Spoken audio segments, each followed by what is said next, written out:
যেখানে 11 দলীয় জোটের শীর্ষ নেতৃবৃন্দের আসনগুলোতেই স্পেসিফিকলি এই ভোট ট্যাম্পারিংয়ের গণনার ক্ষেত্রে ফলাফলের ক্ষেত্রে ট্যাম্পারিংয়ের চেষ্টাটা করা হচ্ছে। এটা কাকতালীয় নয়, আমরা মনে করি এটা উদ্দেশ্য প্রণোদিত এবং এটা একটা সাইকোলজিক্যাল প্রেশার তৈরি করার উদ্দেশ্য হিসেবে এই ধরনের কাজটা করা হচ্ছে। আমরা দেখেছি জামাতের আমিরের আসনে, আমাদের আহ্বায়কের আসনে, খেলাফত মজলিসের আমিরের আসনে স্পেসিফিকলি এই চেষ্টাগুলো করা হচ্ছে।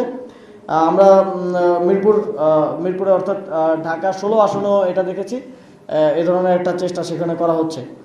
আমরা নির্বাচন কমিশনকে আহ্বান জানাবো যে ফলাফল ঘোষণার ক্ষেত্রে এই যে বিলম্ব, আমরা কিছু কেন্দ্রে দেখেছি যে কেন্দ্রগুলোতে এনসিপি এগিয়েছিল, শাপলাগুলি এগিয়েছিল, আমাদের জোটের প্রার্থীরা এগিয়েছিল, ওই কেন্দ্রগুলোর ফলাফল সন্ধ্যা 7টা বাজে গণনা শেষ হয়ে গেলেও, কেন্দ্র থেকে ঘোষণা হয়ে গেল বা সেখানে গণনা শেষ হয়ে গেল, রিটার্নিং কর্মকর্তা সেটা 11টা 12টা পর্যন্ত এখন পর্যন্ত ঝুলিয়ে রেখেছেন।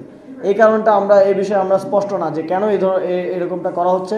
এটা কি আমাদের বিজয়ী কেন্দ্রগুলোকে ঘোষণা না দিয়ে বিপরীত প্রার্থীকে এগিয়ে আছে দেখানোর একটা অপপ্রয়াস কিনা, এবং সেটা দিয়ে একটা মিডিয়ার মাধ্যমে একটা ন্যারেটিভ তৈরি করার চেষ্টা বলে আমরা মনে করছি। আমরা আমাদের দিক থেকে বলতে চাই যে সুষ্ঠু নির্বাচনের মাধ্যমে যেই ক্ষমতায় আসুক জাতীয় নাগরিক পার্টি গণতন্ত্রের প্রতি শ্রদ্ধার জায়গা থেকে তাকে সহায়তা করবে সরকার পরিচালনা, রাষ্ট্র পরিচালনার ক্ষেত্রে। তবে সেটা শতভাগ সুষ্ঠুভাবে হতে হবে। ফলাফলের মতো একটা বিষয়, যেখানে 100টা কেন্দ্রের ফলাফল যোগফল করলে একটা পাচ্ছি, সেখানে আরেকটা রিটার্নিং কর্মকর্তা বলছে, আরেকটা ইলেকশন কমিশন বলছে, মিডিয়া আরেকটা আসতেছে। এই ধরনের বিভ্রান্তিকর ফলাফলের মধ্য দিয়ে আমরা চাই না যে কেউ এদেশে সরকার গঠন করুক, তাহলে সেক্ষেত্রে একটা কনফিডেন্সের শূন্যতা থেকে যাবে। রোগ জীবাণু সব জায়গায়, সারাদিন সাবধানে। বাচ্চারা সারাদিন প্রমিস রাখবে অসম্ভব, এজন্যই ডেটলের নতুন প্রমিস জীবাণুর বিরুদ্ধে 12 ঘন্টার সুরক্ষা বলয়। ডেটল।